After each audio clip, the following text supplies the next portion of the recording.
Hello guys, പുതിയ videos. അപ്പോൾ ഇന്നത്തെ നമ്മുടെ വീഡിയോ എന്ന് വെച്ചാൽ ഗൈസ് കുറച്ച് അപ്ഡേറ്റ് ഒക്കെ ആയിട്ടാണ്. ഗൈസ് ആദ്യത്തെ അപ്ഡേറ്റ് എന്ന് വെച്ചാൽ നോർത്ത് ഈസ്റ്റിലെ അലാദിൻ അജാരി ഡൂറൻ കപ്പിലെ ആദ്യത്തെ മാച്ചിൽ തന്നെ ആട്രിക് അടിച്ചു ഗൈസ്.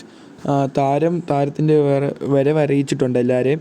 താരം ആട്രിക്കിലൂടെയാണ് ആദ്യത്തെ മത്സരം തന്നെ തുടങ്ങിയിട്ടുള്ളത്. താരം ഒരു സൂപ്പർ ലെഫ്റ്റ് വിങ്ങർ അല്ലെ CF കളിക്കാൻ പറ്റിയൊരു താരമാണ്. എന്തായാലും നമുക്ക് ഇനിയും കേരള ബ്ലാസ്റ്റേഴ്സിന് വേണ്ടി അങ്ങനത്തെ ഒരു ഇൻഡിവിജ്വൽ കഴിവുള്ള പ്ലെയറാണ്. നമുക്കുണ്ടായിരുന്നു നോവ സദോയി, ലൂണ. പക്ഷേ ഈ സീസണിൽ ലൂണ മാത്രമേ ഉള്ളൂ നമ്മുടെ ഇവിടെ. ഇതുവരെ വേറെ ഫോറിൻ പ്ലെയേഴ്സിന് ഒരു അപ്ഡേറ്റും വന്നിട്ടില്ല.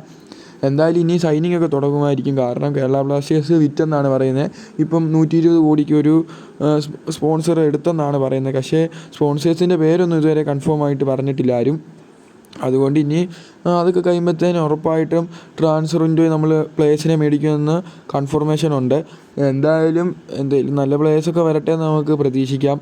ഈ സീസണിൽ ഒരു കപ്പടിച്ചാൽ മതി എന്നുള്ള പ്രതീക്ഷയുള്ളൂ. അപ്പോൾ ഇതിനെക്കുറിച്ചുള്ള നിങ്ങളുടെ ഒപ്പീനിയൻ എന്തായാലും താഴെ കമൻറ്റ് ചെയ്യ്. ബൈ.